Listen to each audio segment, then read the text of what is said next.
Thank you to everyone for joining us today. I'm really excited to have my old friend Mark with us, and I'll introduce him in a moment. I want to make a couple of announcements. First, we have really excited, we have a very special addition to our webinar schedule. You'll see it going out shortly on Wednesday at 4:30 Eastern. John Raish, who's the head of purchasing at UNFI, will be with us. Probably the number one question we're getting from everybody on these webinars, and we've now had hundreds, is how to navigate through UNFI to get to the marketplace right now. And I joined a webinar yesterday with John. It was really, really excellent, super informative. So you'll want to definitely be on that. And again, watch this space for those announcements. To remind you, this is part of a series. Our next week, we will have Seth Goldman on Tuesday. We will have, as I mentioned, John Raish, moderated by Bob Burke, and me on Wednesday. And then Shazi Visram will be joining us from the Happy Family on Thursday. And I remind you that all of this and the Hertzberg Entrepreneurship Institute on May 7th and 8th are brought to you with the support of New Hope Network, of the Januzzi Group, of Bank of America, and Whipstitch Capital. So we really are grateful to all of those sponsors. We did announce this last week. I'll just say it again so you understand a little bit about who you are. You are mostly business owners or managers. There's a handful of you who are in nonprofit management. You are almost 60% female, 40 or so percent male. You are about half under 40 years old and about half between 40 and 60. And we'll keep tracking those demographics, but they've been holding pretty well through our first 4 sessions. And as I said a second ago, finally, don't forget about the Hertzberg Entrepreneurship Institute on the 7th and 8th of May. We've got just an incredible array of speakers, presenters, panelists. It's really a chance to bring your own personal problem or business challenge to the Institute. Mark will be one of our many investor panelists. And if you're pitching for funds, there can't be a better opportunity in the next couple of months to get yourself in front of 35 active investors and growing. Every day we're picking up 1 or 2. We just got a couple of micro business investors who joined us today. That is, they're doing companies that are pre-startup or at startup. So again, if you've got a pitch, please get it into us. We'd like to collect all pitches by the 15th, next Wednesday, so we can be fully prepared. All right, I am really thrilled to bring on my old friend Mark Retzloff. Honestly, I could spend the next hour going through Mark's resume. I want to tell you, he's not only an extraordinary pioneer who has started ever so many ventures, and we'll show you a slide in a second to give you a sense. I mean, Mark started with Eden Foods in 1969. That's obviously half of the people on this call weren't even born then. And it's important for you to know that besides starting Eden and Rainbow and Alfalfa's, the original, and then the Rebirth, Horizon, Aurora, and tons of other firms, he's also been just incredibly generous for decades with his time, his investment capital, just his spirit, and invested in I can't even begin to count the number of companies. I first met Mark. You'll laugh, Mark. I don't think you remember this, but my old friend Sophia Collier had started Soho Sodas back, God knows. I tell people I don't remember what year anymore. I just try to remember what decade. It was in the 70s, I know that, and or 80s. And Mark was one of Sophia's early backers. He's always been there helping all of us. He was certainly a critical mentor and advisor and supporter for me. More recently, as you'll see in a moment, he is as active with nonprofit and educational and higher ed and B-school students helping the next gen as he is with his own portfolio of companies. So we are thrilled to have you, Mark. And just to remind you, you're on mute, so you got to unmute before so we can welcome you. Mark Retzloff, everybody. Am I on mute, Gary? I'm You're still good saying. now. We got Okay. you now. Oh, and I forgot to say welcome also to Ethan, who will be leading the Q&A. He'll be grilling you in about 20 minutes, Mark. So we can I take the love, poll I results love up. being grilled by Ethan. Okay. I'm just here to usher in the new generation for you, Mark. You're one of the regens. Okay. Hey, I'm really pleased to be here and being part of this series with both you, Gary, and Ethan. I think it's really, timing-wise, it couldn't be better for us to having these kind of discussions at this time in the world's history. I think what I'd really like to do is go back and talk a little bit about how I first got started in this. I was a student at the University of Michigan. I had been an anti-war activist. This was in the late 60s. And it was the anti-war activities at the University of Michigan were getting a little bit too violent for me. That's where the Students for Democratic Society had begun, and there was a splinter group, the Weathermen, and so it was getting a little bit too out there. So I kind of switched into becoming an environmental activist, and I had switched into the school for natural resources at the University of Michigan. And during that time, myself and a few of my friends began changing into a healthier diet and began getting into macrobiotics. The problem we had is that we couldn't find any of those products anywhere in Ann Arbor. We had to drive to Detroit to pick up products. And so we decided to start our own co-op. And it was originally called Eden Foods. And so we started Eden Foods in 1969. Of the three of us that started it, I was the only one still in school. One of them had dropped out, and the other one had just graduated. So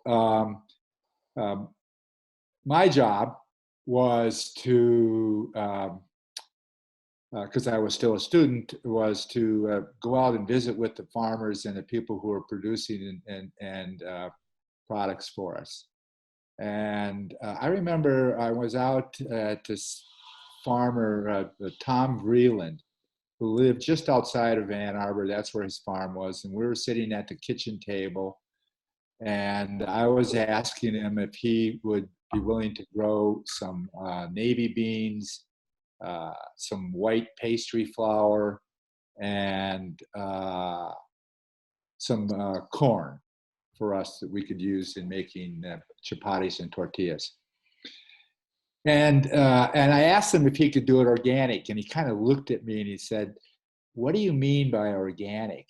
And at that time, there was no standards, there was no regulations on what organic was. And I had just, I used things that I had learned in the Organic Farming and Gardening magazine and some other stuff, and told him, what I thought it was. And he looked at me and he said, "Well, that's the way my grandfather used to farm here, and my dad farmed that way before he changed to the methods that we're using today." And he said, "I think we could do that again." And he said, "Will you pay me more money?" And I said, "Certainly, we'll pay you a premium for it." And he said, "Well, that's good, because the problem we have is that we're living in a commodity era, and farmers will change if they feel that they can find a better price." And so that was a big aha for me at that time. The other thing that I thought about as I was leaving, and I'd already agreed with Tom, and he said he would grow it for us and so forth. And as I was driving away, I began thinking about my conversation with him. And the thing that stayed with me more than anything else was that if we could build demand for a product out there, that these farmers would change their methods to produce that product for us. And that was critical for me. And it made me want to be in retail and begin getting consumers, introducing these products to the consumers, because that's how we were going to bring about the changes with agriculture. And I was finishing up in my last year at the university, and was taking a soil science class. So I was growing things with both organic methods and conventional methods and seeing if there was a difference. I was also at that time looking at an understanding that agriculture at that time, which is not much different than today, was the leading source of environmental degradation in the United States. Groundwater, our soil was being eroded into the groundwater and going down through the Mississippi River system. We were putting things in the air. We were poisoning our farm workers. All kinds of things were going on. And if you looked at it as one broad thing, agriculture was really the significant problem. So if we were going to ever change that, we had to change the way the consumers looked at food and talk to them about why they should be switching over to organic food. So that's where I really got started, and I stayed in retail for a number of years. I left Ann Arbor. My wife and I at that time moved to Denver from Ann Arbor. I was following a guru at that time, and they had asked me to come to the national headquarters, and they were starting up these cooperative stores, which kind of fit into what I could do. And so I came to Denver. I was living in the ashram, but we eventually had 7 or 8 rainbow groceries. We had one in Malibu, we had one in San Francisco, we had one in Seattle, we had one in Denver, Kansas City, Chicago, and Boston. And so my job was to coordinate them and to make sure that they could be successful. And so I was really heavily into retail and also supplying, better foods out there and getting to meet some of the people who were operating those businesses and so on and so forth. Then about the probably the mid 70s, the IRS changed their ruling, and religious organizations could not own profit-making businesses. So myself and the gentleman who was the manager of the Denver store decided to buy the Rainbow Grocery in Denver. And that gentleman was Hassan, who became my partner we had the Rainbow Grocery. We kept it there for a year. We decided that we wanted to move up to Boulder, which was at that time not what it is today, but it was evolving into kind of a center for what was going on. Celestial Seasonings had opened up, and there was another, Green Mountain Herbs was there, and a few other young companies had begun there. So we moved up to Boulder. We started a store called the Pearl Street Market, and that was successful for us. And we then wanted to do a second store in Boulder, and a much larger store. And we opened up the first Alfalfa's Market in 1983. And so I continued to be the CEO of Alfalfa's for the next until 1990, up through 1990. And some really interesting things happened. I mean, Alfalfa's, was one of these, the start of this whole larger natural food stores. The Progressive Grocer magazine named us the store of the future. The Boulder paper named us the place to meet your your soulmate in the aisles of alfalfas. We did a lot of really great things. We had an ad campaign where we took our grocery bags every month. We changed the graphic on it, and it was one of it was on dolphin-free tuna. So we had it on our bags, educating consumers about that. At the same time, we were running newspaper ads. One of the things that we did was talk about hormones and antibiotics beef. And the way we showed that is we put a graphic of a steer, and on its rump had a big RX, okay? And we talked about that we didn't carry any meat that had antibiotics or hormones in it, and we also ran it in the Denver Post. And the American Meat Institute got very upset with us and told the Denver Post that they were going to sue them, and the Denver Post wrote a editorial about the First Amendment and said, hey, we can run these ads anytime we want, okay?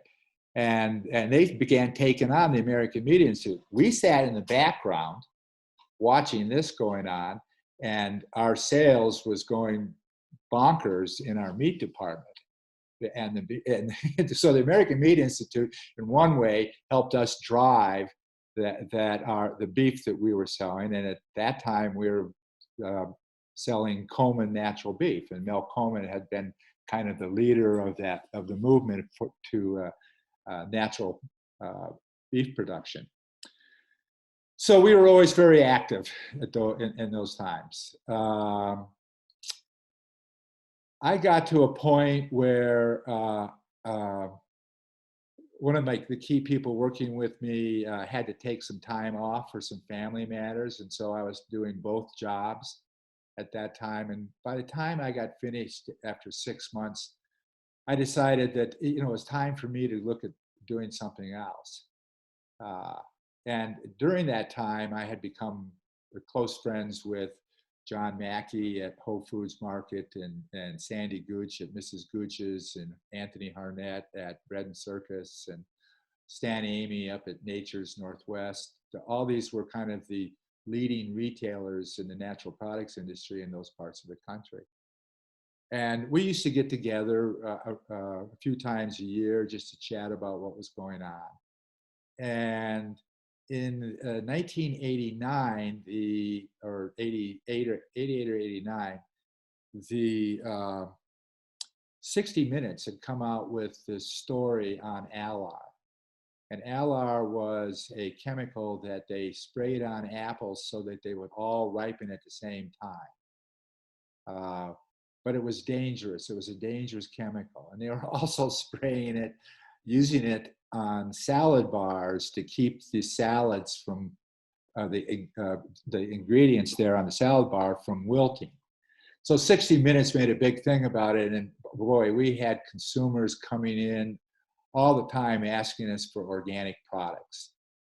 And the one category in our store that we did not have anything organic was dairy. So I asked a friend of mine who was I was in this group called YPO, Young Presidents Organization. He was in there with me, and he was a large conventional dairy farmer. And I asked him if he could do organic, and he asked me the same question, what is organic? And I told him what I thought it would be. And him and I put together a study on whether we could actually do it, and we figured we could actually raise the cows that way and produce the feed, but we weren't sure of what the demand was going to be out there.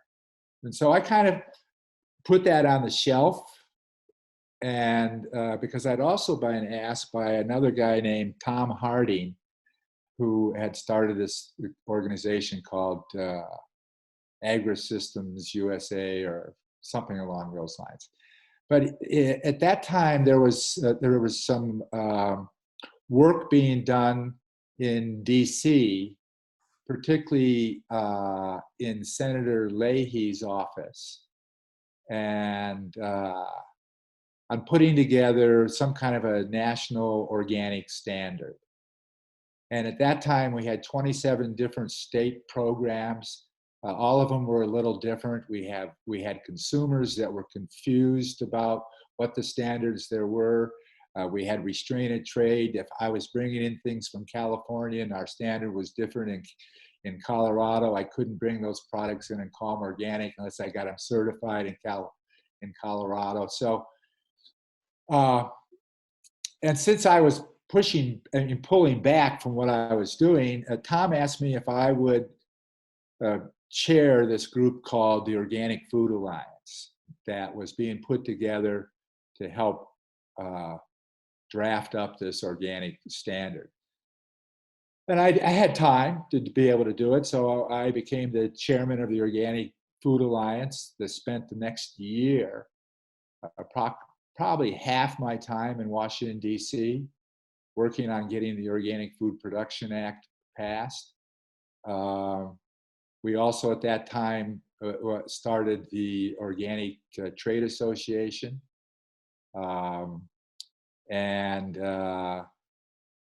There's a lot of stories behind that. I mean, the way I approached working with the conventional ag people like the American Farm Bureau or the American Meat Institute or the U.S. Corn Growers Association is that talking to them about organic as a marketing program for young farmers, and we were losing farmers all the time, and this is a way to keep young farmers in. But most of the people were looking at us as a threat to conventional farming, and so. Hey, Mark. Yeah. Let me wedge in. We've got probably about 5 to 7 here. Maybe you can pivot into because you're just starting to talk about the hurdles. I think that'd be helpful for people to understand how you overcame some of those obstacles. Yeah. Well, so some of that was getting these people, building relationships with these people, and so that they would be neutral on this. And that, in fact, one of the key people, I begged him, because I had become friends with him, not to show up at the hearing, okay, and he was from the National Farm Bureau, which had a lot of influence. He didn't show up. I treated him to a very nice dinner and a great bottle of wine for that, but he didn't show up, which really helped us a lot on that. So we got the law passed. It would not get pulled out of it. Kiki Lagarza was the chairman of the House Ag Committee. He was a Republican, and he would not report it out to the floor to be voted on. And so what we did is there was a way to do that if you get enough members of the House, can't remember what the number was at that time, it's changed, to vote to bring it out, then they would have to bring it out. So we went around Kiki Lagarza, we got it brought on the floor, and it got passed. And that was the beginning of the Organic Food Production Act. I went back in to see Kiki Lagarza a week after that, and his receptionist said, "Mr. Retzloff, Mr. Lagarza says you're never allowed in his office again. So you cannot come in today." Okay, so, I'm not a friend of Kiki Lagarza anymore, but we got the law passed. The next thing for me was I got a call from a friend of mine, Paul Rapetto. He was at a sustainable food conference in Wisconsin. Called me and said, "Hey, remember you were telling me about this organic dairy products?" I said, "Yeah." He says, "Well, I'm out here and I just found 3 organic dairy farmers." So I got on the plane the next day, came out there, met the guy who had these farmers. It was George Seaman. And George was at that time the head of crop, Cooley Region Organic Produce Pool, which was also known as Organic Valley. And so that was the beginning of Horizon Dairy. I asked George if I could buy that milk from those farmers. He said, "I only have skim milk because I sell the the cream off to somebody who's making clarified butter. And so we started Horizon Organic Dairy with that skim milk, and we didn't have enough milk to do milk, so we came out with organic, non-fat yogurt. And that was the beginning of Horizon Dairy. Horizon grew at 125% compound annual growth for the next 7 years. And we became, there's a lot of stories in there. I will skip them for now. Maybe you have some questions or other things, but a lot of very interesting stories. Particularly trying to operate a company that's growing, that's more than doubling in sales every year, and trying to keep pace with the type of people we had to do to operate that, keeping pace with the money that we had to raise and how we did that. Eventually, we went public in 1998, and then we started expanding internationally. I did all the expansion, bought 3 companies in the UK, signed up a licensing agreement in Japan for Horizon, and then I got to the point of I'd had enough, and I just became a board member, retired, went on to do a turnaround at Rudy's Bakery, and learned that if I froze the bread as soon as it cooled down out of the oven, if I blast froze it, I could suspend the staling, and then I could ship that bread all over the country. So Rudy's became the nation's leading organic bread company. First of all, I changed it from just a natural bread to an organic bread company. And so Rudy's then became the leading organic bread company in the United States. I left that and started Aurora Organic Dairy, and that's a whole nother story. And So, Mark, would you mind just sort of reflecting on the differences in creating and shifting consumer education and understanding from a brand versus retailer perspective, and knowing that most of the people that are listening are operating small brands, and I think they're sort of wondering about the current landscape as far as where retailers are coming from on actually not just responding to consumer preferences, but actually pushing forward some of the initiatives of the industry. Well, I think that the most important thing on a brand is to differentiate itself from the products that are already in the marketplace. So, for example, on Horizon, we did a lot of consumer work, and before we even put the brand out in the marketplace,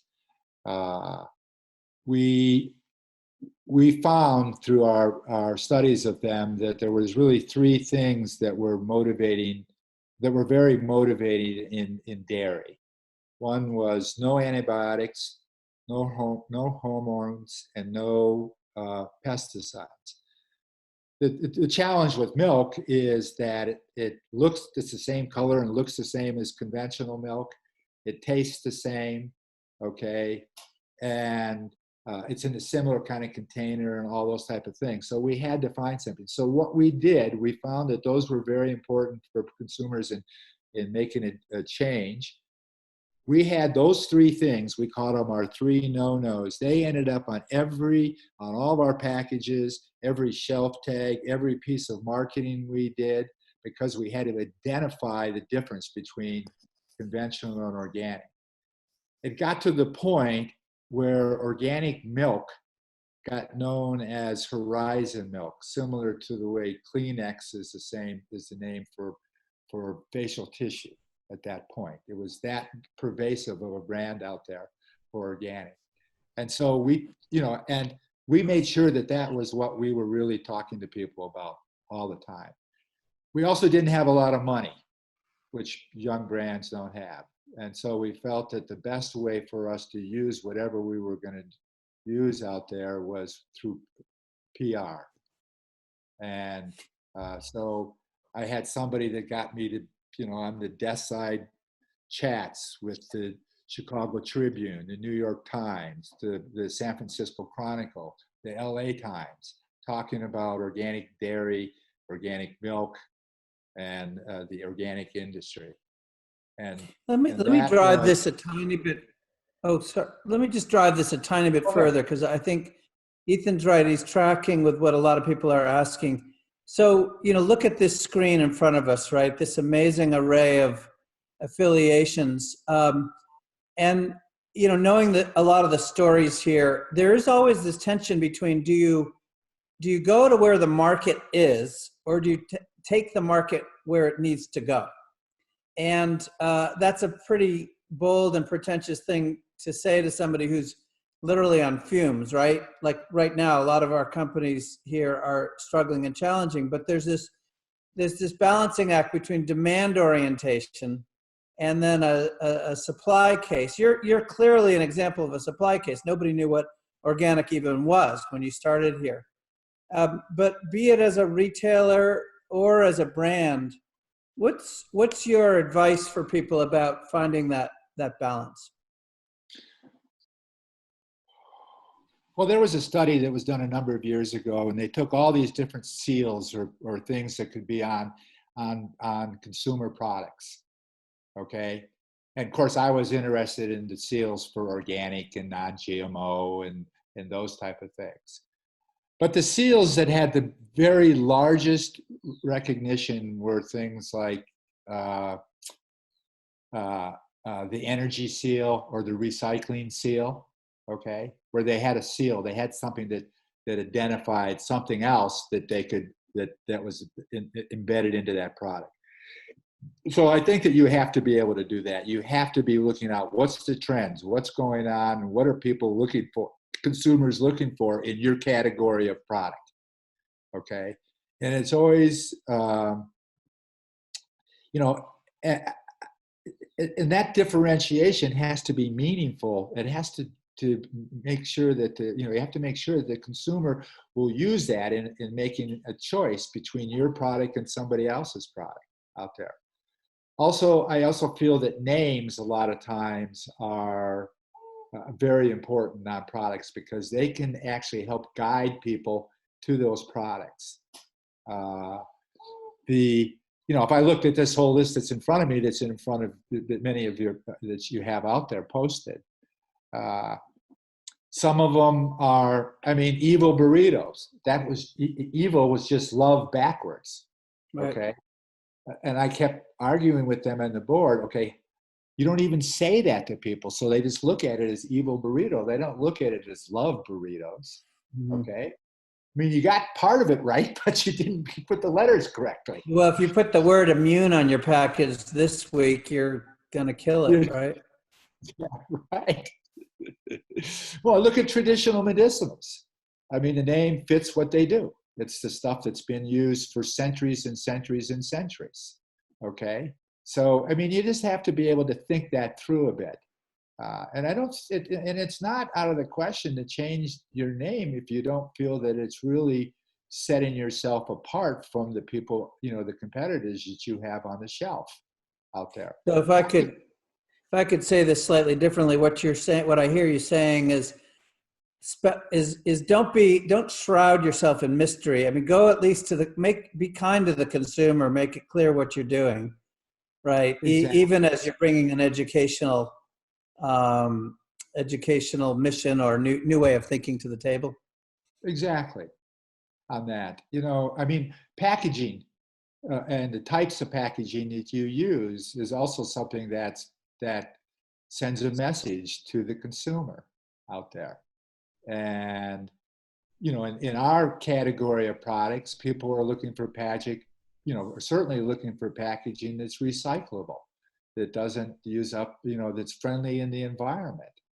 Okay. And so if you got a great product and you're doing things, but you're putting it in a packaging that consumer, the packaging is important to them. Okay. Or recyclability is, you're going to fail with that consumer out there. Yeah. So, hey, Miranda, we're getting a ton of questions in for you, Mark, which Ethan's going to lead. I just want to clarify for Miranda, when I say kill it, I mean you're going to really do well. Not, I already not, responded. I said he's very hip for a 65-year-old man. But yeah, very yeah. nice of you.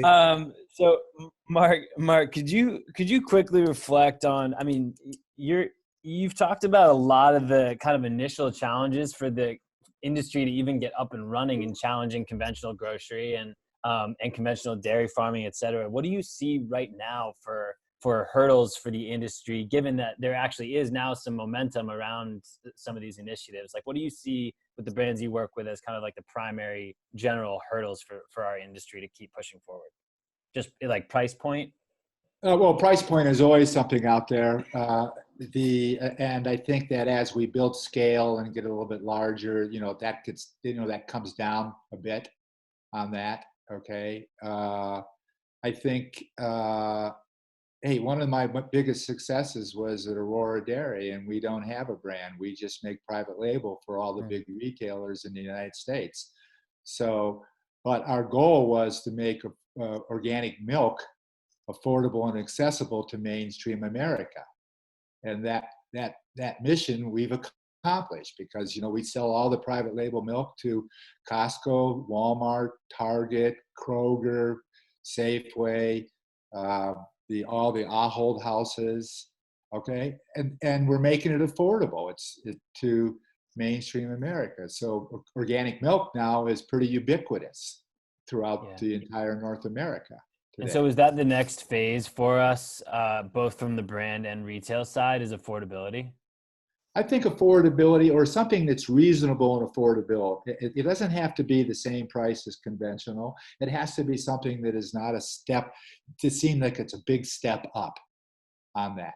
And it has to deliver things. And so on your packaging, you have to tell what's being delivered for that. Okay. So for me, the next step is going to be, and one of the things that I'm working with Flock is this regenerative ag. And how do we really get consumers to understand what that's all about, and why we should be going, that's the beyond organic, so to speak, and what's the benefits of regenerative ag, and how does it impact climate change?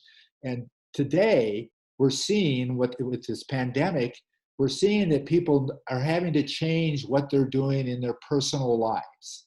And for us really to make a difference in climate change, we're going to have to change what we do in our personal life.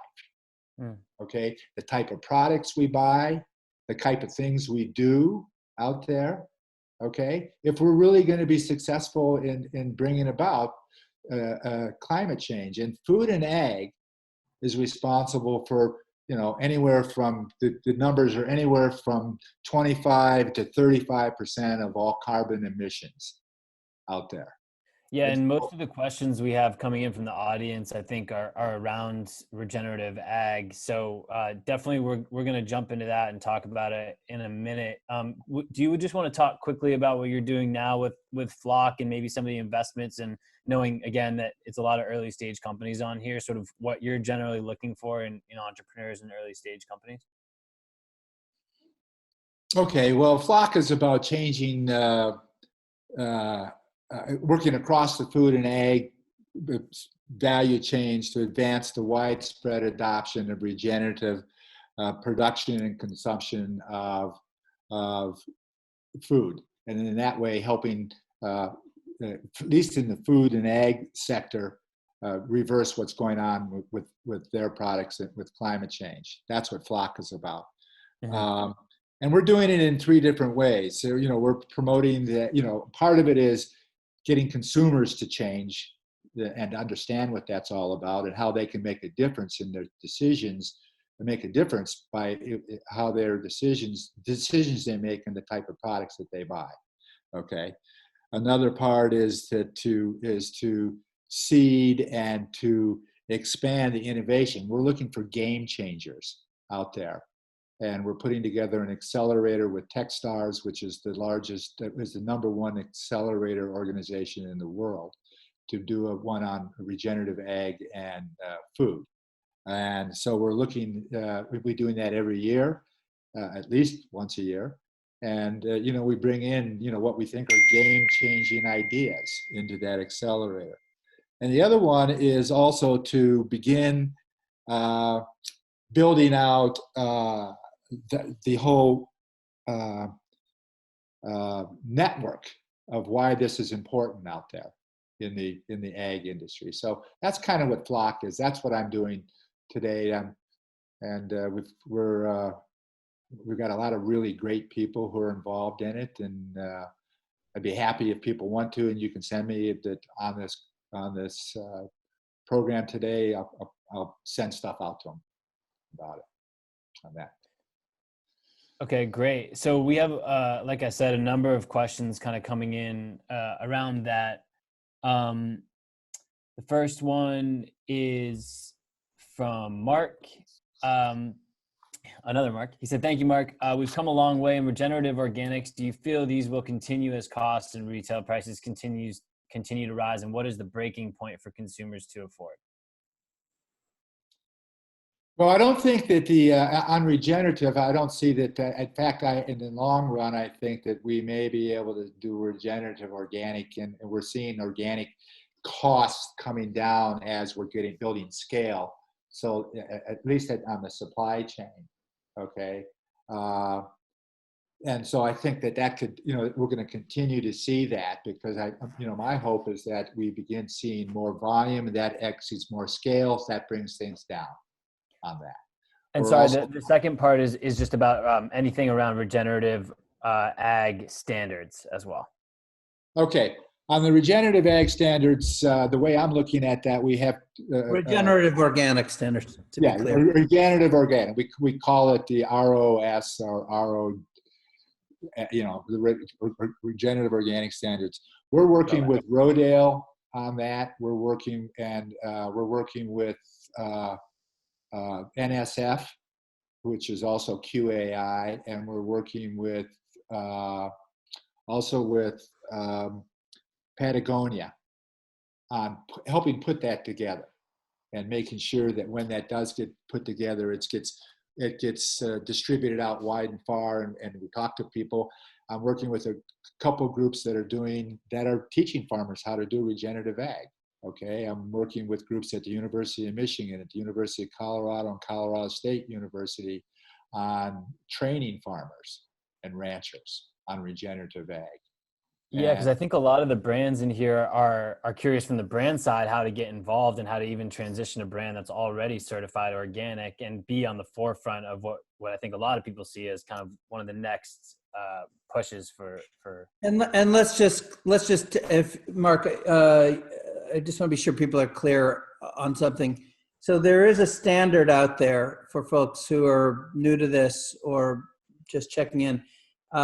But it is a regenerative organic standard.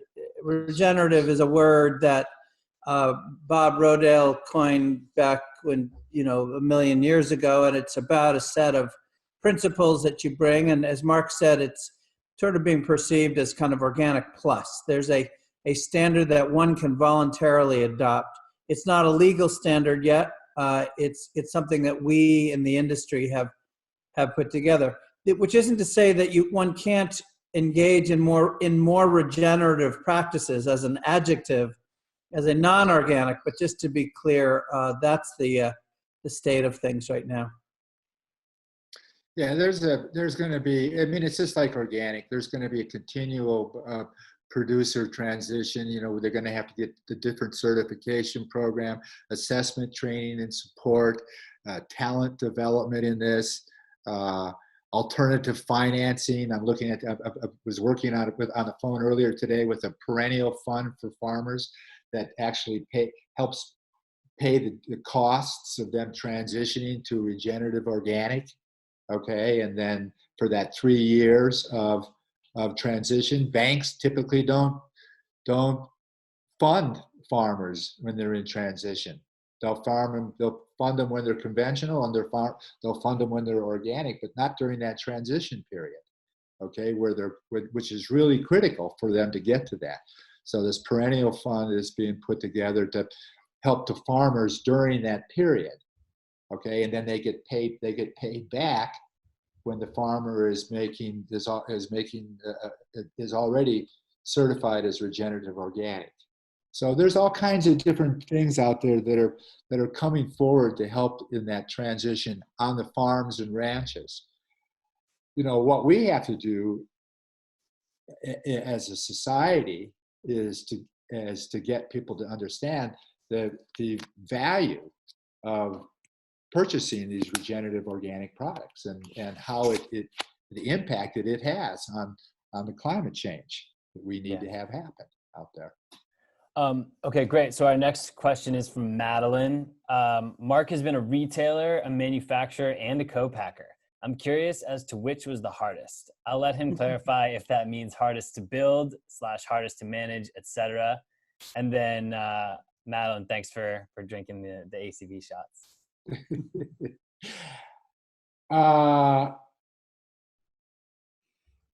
Retailing is the most fun. It's also the most challenging. Because it's fun because you're right there where the transaction is happening. Okay, you're right there where all that work that you put in for the product is you're seeing it, somebody buying it. Okay, so that's fun. I mean, and I love being a retailer and talking to people and making sure those products get sold and working with the people bringing those products in. Okay, and all that. That's a lot of fun. Probably the most difficult is the manufacturing part of it. And most young entrepreneurs who get into consumer products, and particularly consumer products, don't know what they don't know. And there's a lot of don't know, okay, out there. And there's a lot of mistakes made in that time. And so it's really, my suggestion is, partner up with somebody or find somebody who can be a mentor or work with somebody who's have experience in the field that you want to be in or the product category that you want to be in. Do your research, understand what's happening, understand in that category which brands are leading and how do they become leaders. Is it their packaging? Is it the quality of the product? Is it the delivery system that they're using? Okay, we don't need another mustard. Okay, we don't need another pickle. Okay, but if there's something that if it's grown differently, so it's organic and there's no organic out there, okay, that gives you something in the marketplace that you can talk about, and it's your point of differentiation to those consumers out there. Can I pile on here and ask you to comment, Mark? A lot of folks are launching right now, right? And it's obviously a difficult time. And I don't know how many companies you've been coaching this week, but I'm certainly talking to my share. And particularly with the amount of money that's in the space. I mean, this is actually turning out to be a pretty good time to raise capital right now, especially because the stock market is so insecure. A lot of folks are looking to go into a lot of strategics and funds are looking to go into private companies. I've been counseling everybody I can talk to grab organic. I mean, go the distance for defense purposes. It's just a further differentiation. It's something that is not intuitive for large strategics. They don't understand the supply chains. The complexities are scary, the price premiums. And, you're somebody who's invented multiple organic categories. As you say, it's not products and categories. It's not for the meek, but would you agree with me? It's just if you can do it, it's just an added defense to protect your integrity, protect your mission, and really control your destiny. Of course. I mean, Gary, you and I look at it. We see the big CPG companies out there. I mean, every 80-year-old woman who dies, Campbell's shares goes down. Okay, and they won't get out of that. I mean, it drives me nuts. Okay, that people aren't buying cans. Maybe they are now because of the coronavirus, but that's not a category that I would ever be in unless I differentiated it and do it a different way. And people who are doing it different, whether it's bone broth or whatever it is, are being successful. But it's not that soup itself is going away. It's in that can and the way they do it that's going away. And so find that, that's where that kind of innovation is really important. I mean, you know, one of my favorite quotes is from Leonardo da Vinci, okay, which is innovation without execution is hallucination. Okay. So, you know, if you innovate, you also then have to go out and make it happen. You've got to be able to get people to understand about what that innovation and what makes it different and what makes it better out there. Okay. And so it's not just putting it on the shelf and someone's going to, you know, it's going to, it's a lot of thought. It's a lot of work to do it. And if you don't succeed first, then change what you're doing and do it a different way. Okay. So along those lines, a couple of questions about this. Sydney just asked, do you think it is better to innovate / recreate, quote, sleepy categories or create products in growth categories? And then Susan asked, when launching products, what are the most effective means for young brands to spread the word? And what is your take on demos? So kind of two in one for new companies. Well, the bigger the category, the easier it is to chip away at the edges. Okay. And so if you've got something that's unique and you can chip away, you know, it's go for it. Like milk, for example. Yeah, like milk. Okay. You know, I mean, it was a huge category, billions and billions of dollars. And so, you know, I mean, we could be very successful at $100 million, but you know, it's organic milk is now 8 or 9% of all milk in the United States. Produce is 15% of produce produced in the United States is organic today. And, but there's still niches. There's still products or categories in each of those areas that haven't really been developed much. Yeah, and Sydney, I'll just add from our at Ethan's, we've sort of done a little bit of both being involved on the wellness shot kind of wave and uprising there, but also then launching into a over $1 billion category in energy shots, and sort of in seeing both of those, it's been interesting because a lot of the times young brands just start with a product and they don't really think about market size or anything like that. But that's really how bigger companies tend to innovate, is purely by looking at what percent market share of somewhere you can grab. And I will say, at least in our experience so far with energy shots, it's sort of made a lot more sense to the retailer and consumer and even investors when you do just have a unique angle on an existing category. I think one of the risks you have when you are purely innovating is getting people to really understand what the product is and what you're doing. But obviously it depends.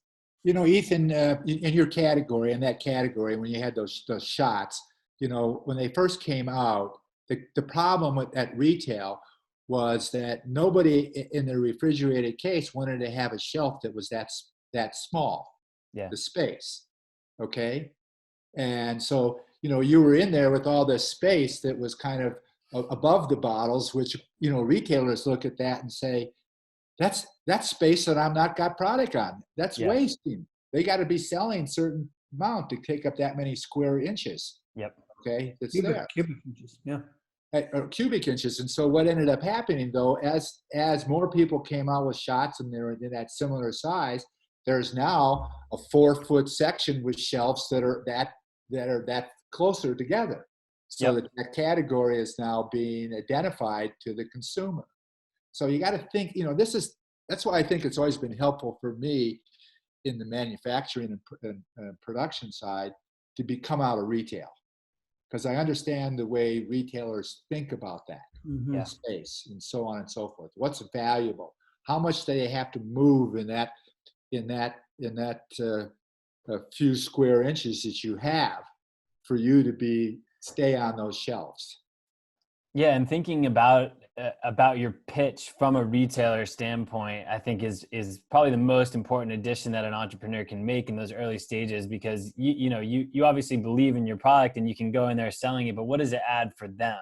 And so sometimes it adds, you know, maybe you're one of the early companies to get a regenerative organic ag certification or something like that, but sometimes it's a dollar play, sometimes it's a space play. So there's a lot of different angles, but you really have to understand where the retailer is coming from.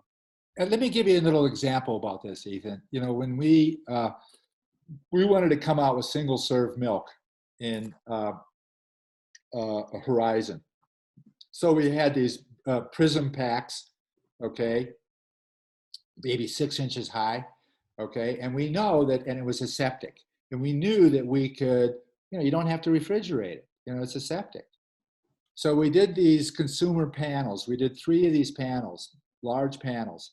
What we found and it was all women, and what we found is that even though they knew that it doesn't have to be refrigerated, when it was in the refrigerated case, it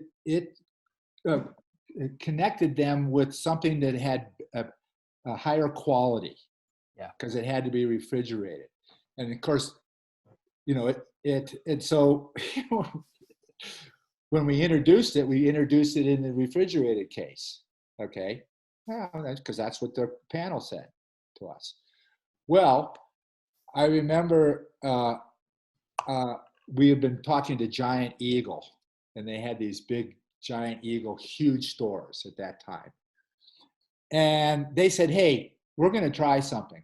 We're going to take in a truckload of your product, and we're going to do these huge floor stacks up at the front of the store before at the back to school time. And I said, okay, well, you know, you may have some pushback because of refrigeration and stuff like that. Okay. And I got a call from the broker about 2 weeks in mid-September telling me, well, they're ordering their 3rd truckload of your single serves. And they have these huge walls, and the people walk in and they just take these big 24 packs, 2 or 3 of them, and they say, these are for my kids' lunches. They throw them in, and they, you know, on the bottom of their cart. And it's been a huge success. And I went, okay, you know, we overthought ourselves. Yeah. On this. Yeah. Good example. We're all guilty of that. So last question from Benjamin that I have is specific to milk. So it's interesting for you. He asked, is A2 milk an evolution of organic dairy, or is it a gimmick? It seems like most consumers aren't educated on what it is. I noticed at the supermarket the other day, all dairy was sold out, but besides A2, 2% and whole milk, which leads me to a follow-up question. How important is educating your consumers? Very important. A2 is, it really helps people digest lactose, okay, in milk. So if you're lactose intolerant, it's a good alternative for you, okay? At Aurora Dairy, what we've done is that we've done a genetic profile of every single one of our cows. And so what we did is that we took all the cows that were A2, and they're all in herds.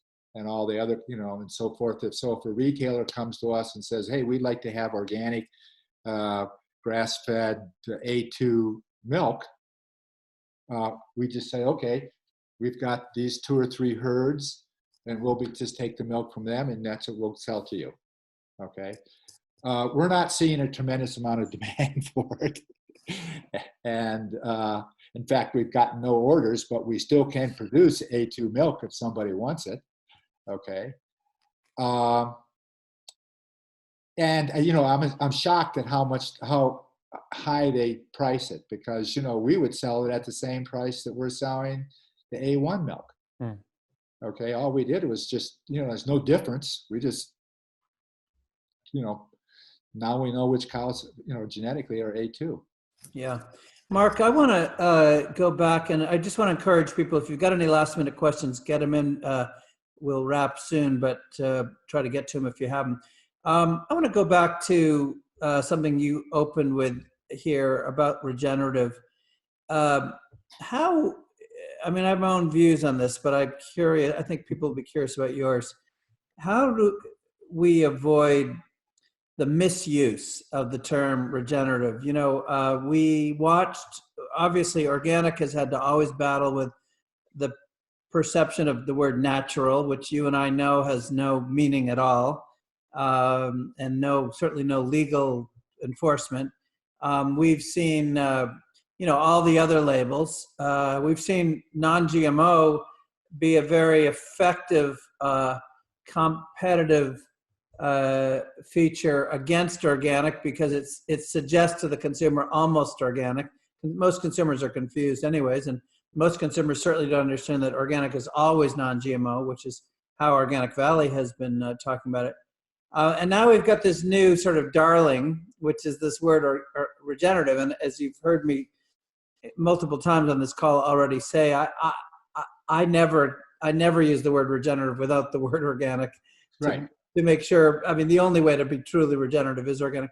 But how do you advise brands who are listening in here to stay, competitive when larger entities, and some of the companies I'm thinking about, are adopting this halo, but really not paying the freight, if you know what I mean?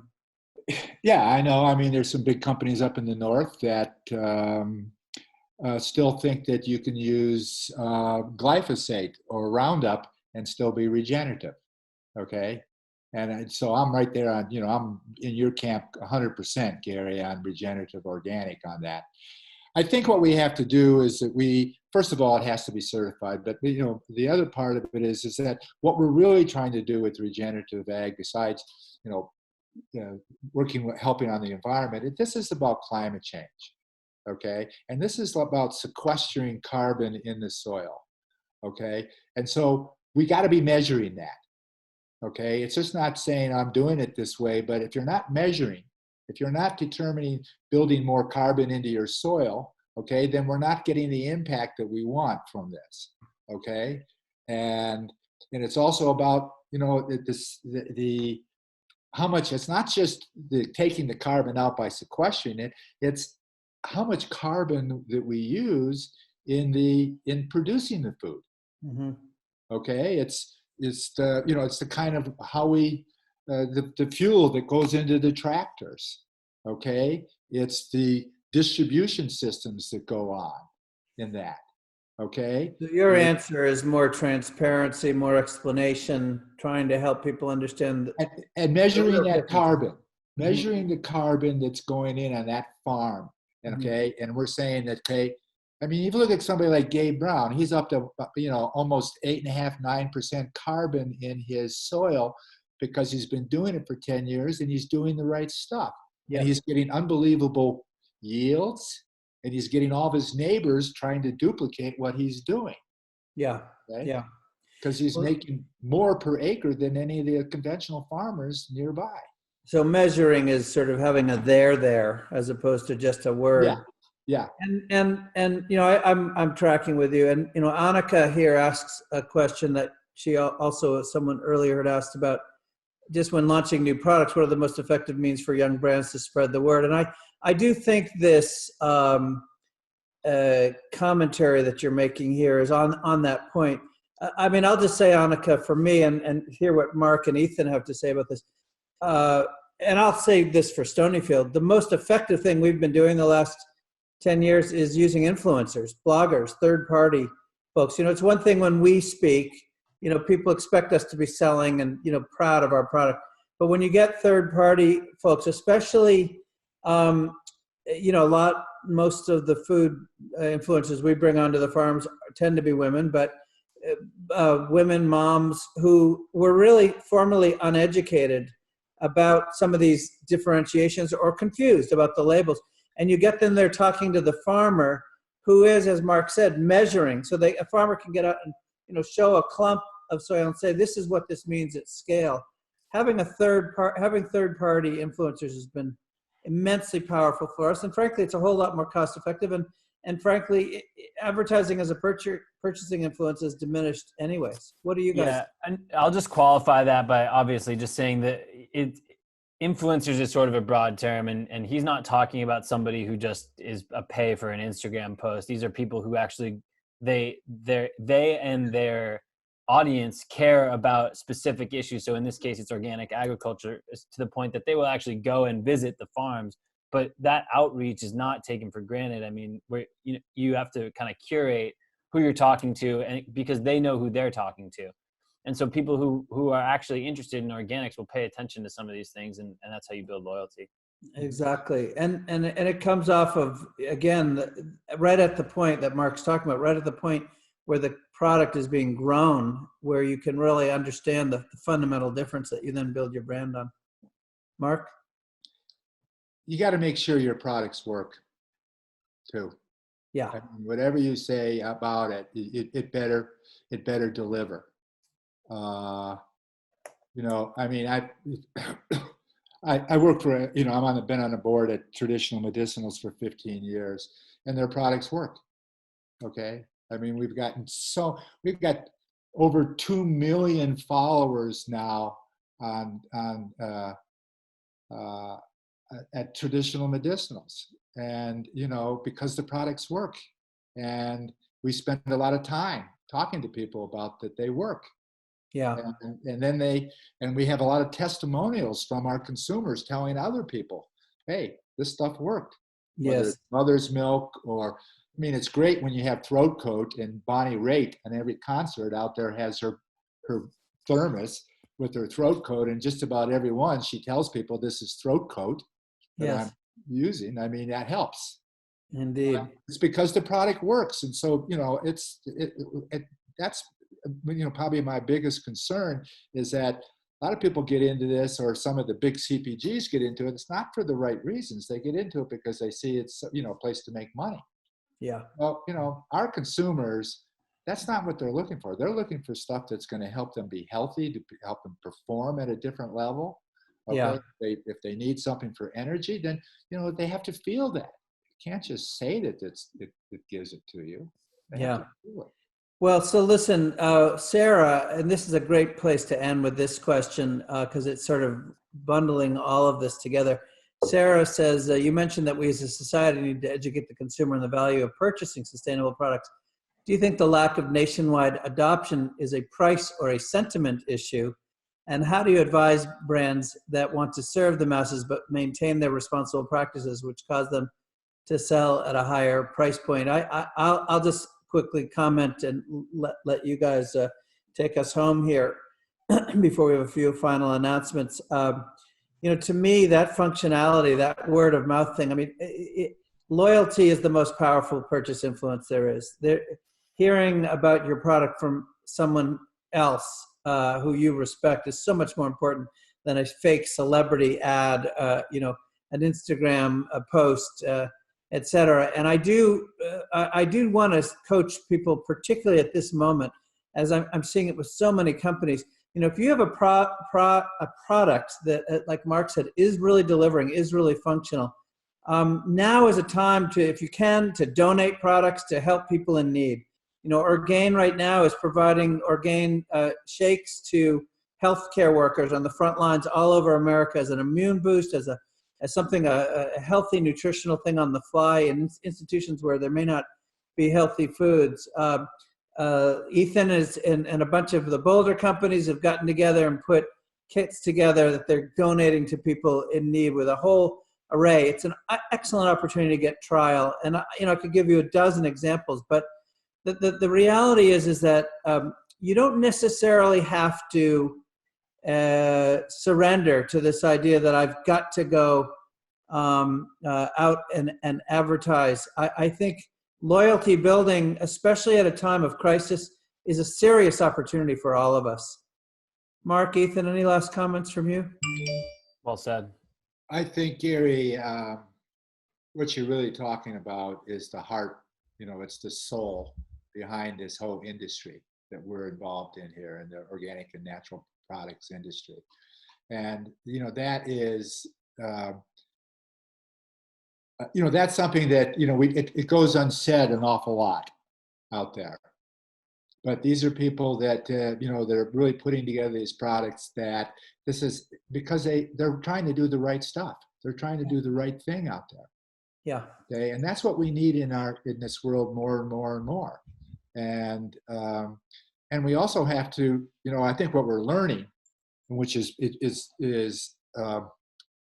very important for me, seeing how we're going to deal with climate change, is that we're learning that we all have to do something individually, whether it's have to stay home or have to wear a mask or have to wear gloves okay? We have to change what we're doing, okay? And then we're going to have to change the kind of food that we buy if we really want to have climate change happen. Yeah. Okay, to Well reverse said. what's going on. So we're going to have to do that. So let's take those learnings that we're doing today with this pandemic, and let's say, okay, we had to change our behavior. And so if we want to make other changes, we're going to have to change our behavior as well. Yeah. And, it's the behavior. It's not much behavior, and all you have to do is make your different choices in what products you buy, okay, or how it gets to your door. It's our privilege. Yeah. Yeah. You know, I just want to say anecdotally, by way of wrapping up, but I want to try to summarize some of what I heard in your discussion today. I, like many on this call, have many, many, many friends, colleagues, family members dealing with this virus. And a few have died, and a few, it's been a speed bump, and everything in between. And I do want to say anecdotally, Meg and I have been noticing our friends who have better habits, better eating habits, who are more fit and who have been eating more supplements, have been taking in more supplements, more nutritious, more organic, are in fact doing better, recovering quicker than our friends who are not. And, you know, we're seeing painful examples of what you just said all around us, that we've really got to change our behaviors. These are the keys I heard from Mark today. Going back to the beginning, building relationships with your adversaries to diffuse obstacles, people who you may think are going to be blocking out there. Maybe you don't have to work around them. Maybe bring them into the discussion. Maybe you'll get them not to show up at a hearing when you're fighting for something you believe in. I love the Rudy's example. There's always a solution if you can unlock it. Mark coming in there and just unlocking the solution on the frozen piece. And and we heard this with Nicole the other day, you know, offloaded their more complex product, which in this case was 20% of their line, very scary. And yet, you know, that led to explosive growth. Comment on our communications as educators, spell it out as clearly as you can in your name. If your name is not saying it, maybe you want to rethink your name. Take the ego out of it. You know, artisanry is wonderful, but if no one knows what the hell you're doing or talking about, then you know, again, traditional medicinals, and make sure your package is screaming it. Be conscious of the category size in which you're playing. It's easier to get traction at the edges of large categories. Mark, by the way, hinted something that someone might want to be listening to. Maybe the canned soup opportunity is actually out there for us. I'm very involved with a local little Boulder brand, Beyond Broth, which has gone to broths and pouches. Another fabulous gift that I'm giving to lots and lots of people right now who are trying to boost their immune systems. But look at the category size. Don't just be thinking I've got my incredible recipe, but be conscious of it. And then I thought incredibly powerful. You can't say this enough. Think from the point of view of the retailer. You know, is your product working on the shelf?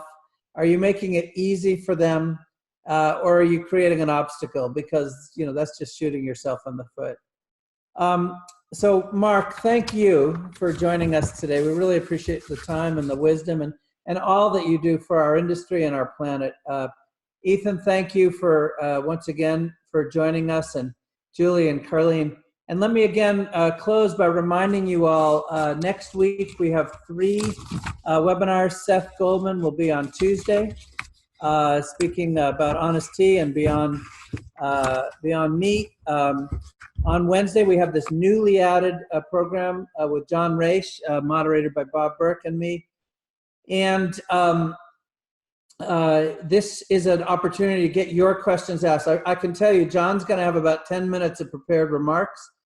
And then it's going to be an hour and 10 minutes of your Q&A. And believe me, I know that there's a lot. So please join us on Wednesday. And note the different start time there, please, 4:30 instead of 5 Eastern.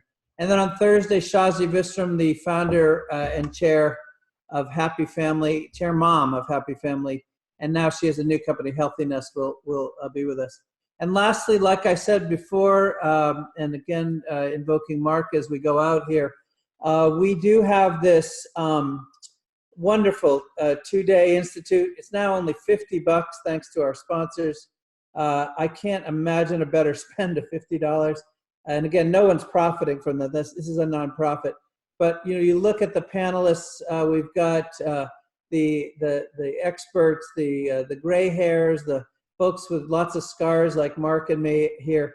Quite an array of folks, including a lot of opportunity to interface directly with major retailers. This you're looking here at our program. But most importantly, if you have a case, if you have a finance case, you don't know how to finance your business, you're not sure what's the best way to position for angel investment or debt, and you want to get in front of people like Mark and I who are active.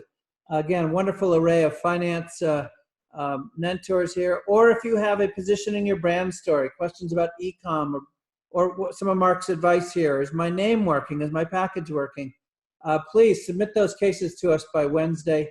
And then again on Friday, we have, in addition to hearing from Walter Robb and Corrine and Ben, some real retail veterans. 16 of you have the opportunity to present, to actively pitch for money that day.